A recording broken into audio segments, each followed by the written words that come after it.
All right. It's on my mind at work a little while ago. This one is going to be probably chock full of unpopular opinions about some fairly well liked and beloved public figures, but it's just my opinion. You don't have to like it. And if you don't, that's not really any of my business. I prefer to just call things as I see them. So a while back at work, I was thinking about the band Rancid.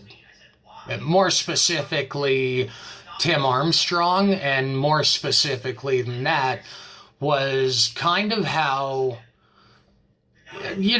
over time, narratives can be changed and established. Now, I mean, I'm put it right out in the open. My my appreciation for Rancid is more rooted in Lars Fredriksson's music and his influence on the band. I mean, of course, Matt Freeman's bass lines are epic and legendary, and, well, they don't have their original drummer anymore, so meh. Now, this isn't to the discredit of Tim Armstrong, and, I mean, not that I expect you to ever see it, but Tim, if you happen to be watching this, it's not because I don't like you or don't appreciate what you do. It's not necessarily my sound. Although, I mean, the stuff you did on Rancid 98 was pretty fucking great. So, with that said and out of the way, relative to kind of like rewriting history and narratives, when Tim Armstrong's first band, Operation Ivy, broke up, if you were to go on Wikipedia and look up the man, it would say that following the breakup of Operation Ivy, Tim Armstrong went through, a period of severe alcohol abuse. Well, it wasn't alcohol, it was heroin. So, I mean, let's call it what it is. Operation Ivy broke up. Tim Armstrong got addicted to heroin and formed Rancid is in an effort to try to kind of pull himself out of the hole. Now, I'm not saying this to, say that Tim Armstrong is a junkie or something. Far from it. A lot of my appreciation for Tim Armstrong is his success in coming out of the hole and doing what he set out to do. I mean, that is an accomplishment, and he went on to put out a slew of good albums. He went on to work with an incredibly wide array of other people. Like, he put together Hellcat Records. Like, I'm not unaware of Tim Armstrong's great contributions to music. And I do appreciate that about him. I really do. I wish more people out there would take the initiative to make the most out of what it is they have, which is where we're going to kind of get into my unpopular opinions now. Because you got to call it as you see it, or at least I believe that. Now, there was an article put out by altpress.com by Michael Lavella. And the headline to it is, Kurt Cobain was as cool as you expected him to be. I really doubt that. I mean, mostly because I think Kurt Cobain was kind of a piece of shit. Now, I mean, don't get me wrong. He made his contributions, but there's too much I don't know about the guy to want to give him the benefit of the doubt just because he was the front man for Nirvana and he killed himself after he got famous. I'm not particularly interested in that. Now, to be fair, I'm saying this from my own point of view. My great struggle in life was being afflicted with, correct word for it here. I believe it's dysthemic. Yes, dysthemic. Pretty much persistent depression disorder. you're neurologically depressed and still very able to double down from slipping into a psychological depression. Now, most of my life, it went misdiagnosed as ADHD, and where I should have been put on something to wind me down, I effectively ended up being a Ritalin kid. I'm a product of the 90s. So I'm understanding of, the nature of mental illness and dealing with it. However, my mental illness was greatly exacerbated by being given, and I mean, as an adult now, to deal with a few other things, I'm on a similar medication to what ADHD is. I'm prescribed a low dose of dexedrine to take every day just to kind of stave off the effects of the antidepressants that I'm on. Now, as an adult, I was given, I believe, less than half the dosage of the amount of Ritalin or other psychostimulant class pharmaceuticals I was put on as a kid, which really says a lot about where the, medical position on medicating people with those type of drugs is greatly gone. Now, let's get right into it, though. I mean, Kurt Cobain, it's not uncommon knowledge if you're willing to go read a couple books or look up the information and actually give some credence to the stuff that you maybe don't want to hear. I was a huge Nirvana fan at 18, 19. Wore my Nirvana long sleeve shirt everywhere. And I had every one of their albums, and I listened to them all the time. Now, I was a fan. But when I found out that, right in the early days of it, when the band first started, Kurt Cobain was homeless and living under a bridge, well, he was already into drugs. So I have to ask, was his depression,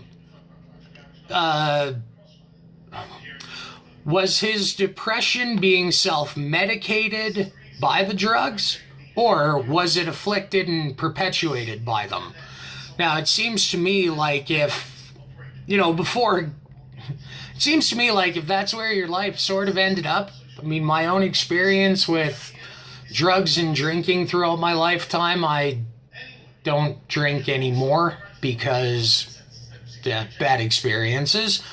When I quit drinking, though, when I quit popping MDMA and putting stuff up my nose, the one thing I noticed was after about 3 weeks, the critical state or the critical feeling of depression had greatly subsided. So we do know that drugs and alcohol greatly exacerbate depression and can make worse an existing condition. However, fair part of depression is also that it is a state that can be self-inflicted via choice and consequence. So, generally, my issue with this headline is that the article is going to say Kurt Cobain was as cool as you expected him to be. Well, I wouldn't expect a guy banging needles, living under a bridge, homeless, to be really all that cool. And, that's my opinion as such, whether you like it or not. So, the first kind of response I get, because I've got to admit, I might have been poking the bear a little bit. The guy says, so being homeless and having severe mental issues makes you a bad person then? I think Tim Armstrong had taken a few fair drugs in his time too, yet you wear a Rancid shirt. So obviously they're cool. Well, I've already addressed Tim Armstrong. I've already addressed, where I like things about Rancid. But I've more specifically addressed what it is that I have the most appreciation for Tim Armstrong for. And that is pulling himself out of the hole and going on and giving back to the community that, was there to cheer him on. I mean, really, Tim Armstrong, If there's anything about him, more so than starting a label and putting out punk albums, if there's anything about him, that's inspiring. And I wish more people were given the truth of the narrative to it, because heroin addiction, drinking problem. Heroin addiction, you can kind of see which one says more about the strength of the individual's character. So, that covers it with Rancid. I went on to explain the whole dysthemia thing, but we'll also throw this in there. My dad got hooked on drugs while I was a teenager. The only other one that's as addictive as heroin. Now, I'm not of the mind that the addicts are the victims, because I was routinely fucking abused violently on the home front. So, no, I've seen what an addiction does to the family. It doesn't make a victim of the person. Their choices afflict them, but the real victims are their families. You're never going to change my mind on that. Because chances are, I've lived through it, and you haven't. And you're talking on the issue from an altruistic, moralistic point of view where you want to find some high ground on me, and I will never concede it or bend my knee on that topic. So, an addiction's an affliction. It's not a disease. It's one that's imposed through choice.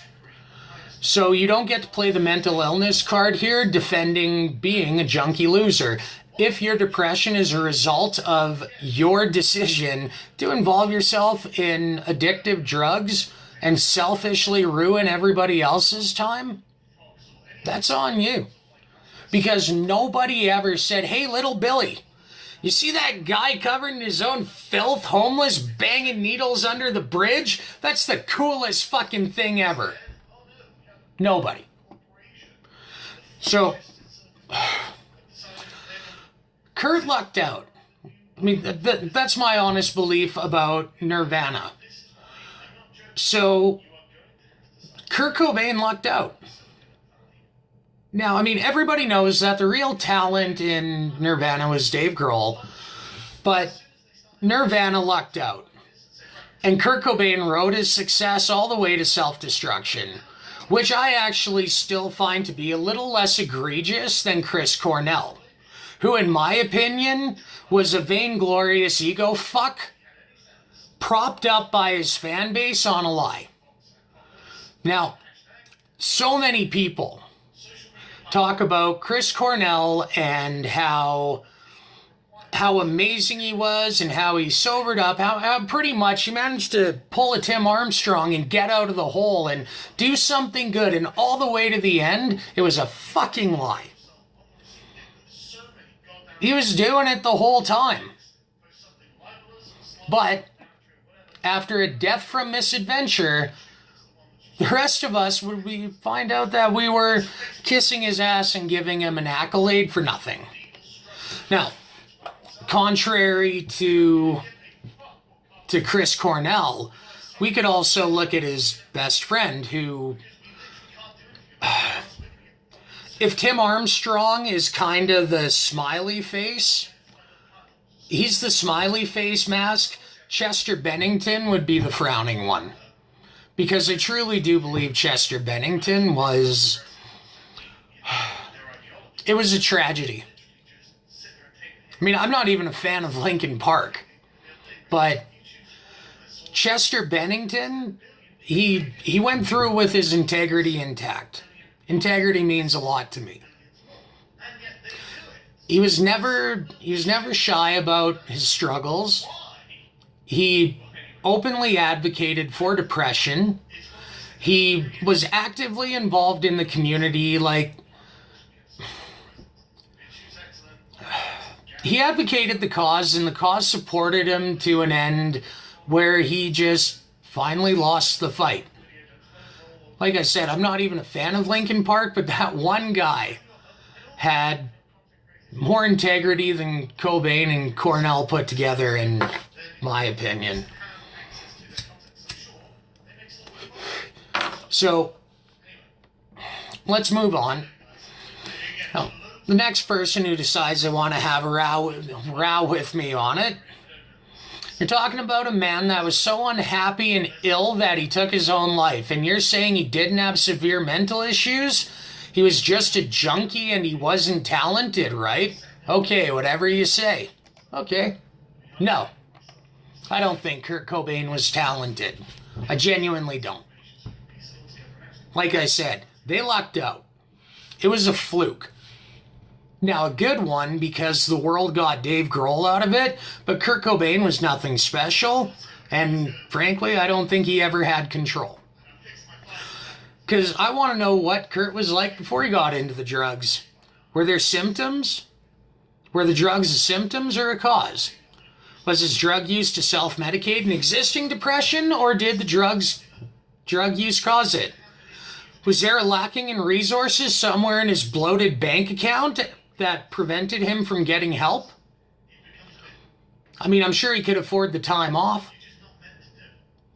I suppose we should blame the label for mishandling their product and not storing it in the right conditions, And no, I'm not of the opinion Kurt Cobain was talented. Or that he was at least talented beyond mediocrity. Power chords and simple lead hooks? Whoop-de-fucking-do. Everyone knows the real talent in Nirvana was Dave Grohl.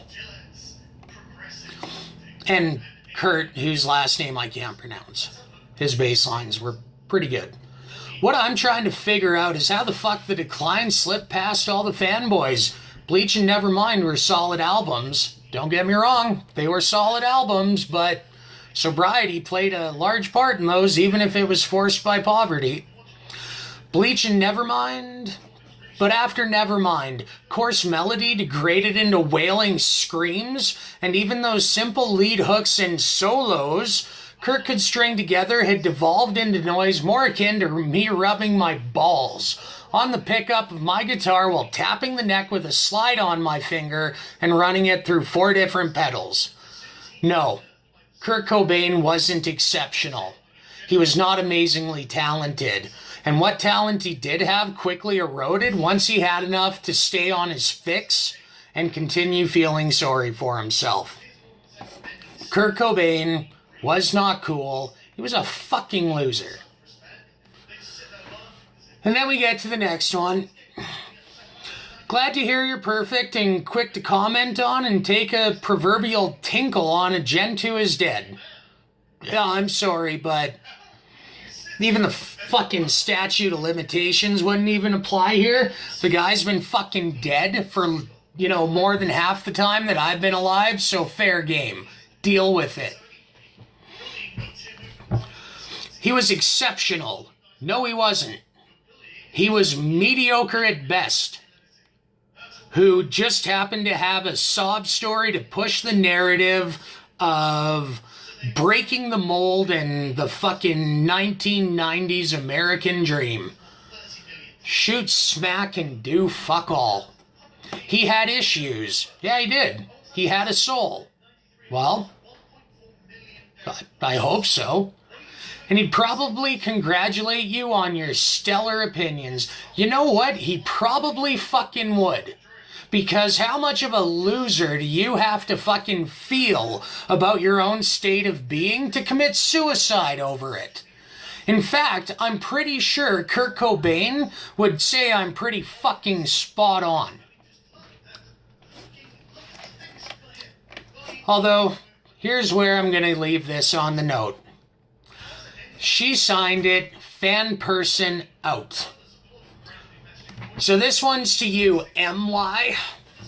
It's okay to call yourself a fangirl. It's the new millennium. We don't judge here in the current year. No one here will hold it against you should you suddenly decide to accept the nature and reality of your existence. Why?